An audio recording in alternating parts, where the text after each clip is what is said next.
Dua pelaku curanmor yang resah ke warga kota Palembang berhasil diringkus opsional Ranmor Satreskrim Polrestabes Palembang di tempat persembunyiannya di kawasan Veteran. Selanjutnya, kedua pelaku digelandang ke Mapolrestabes Palembang jalani pemeriksaan lebih lanjut. Jenderal melaporkan untuk giat opsional Ranmor masih berupaya untuk operasi sikat musi melakukan kegiatan. Unit Ranmor Satreskrim Polrestabes Palembang berhasil meringkus dua pelaku maling motor yang sudah meresahkan masyarakat kota Palembang.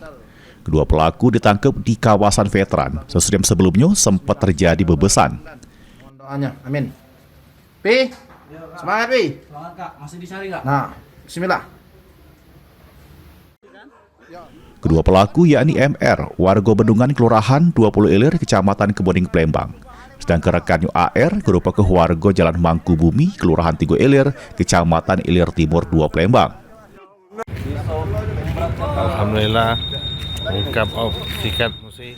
Selanjutnya, kedua pelaku digelandang ke Mapolrestabes Palembang guna dilakukan pemeriksaan lebih lanjut oleh penyidik Ranmor Satreskrim Polrestabes Palembang. Heru Wahyudi, PAL TV.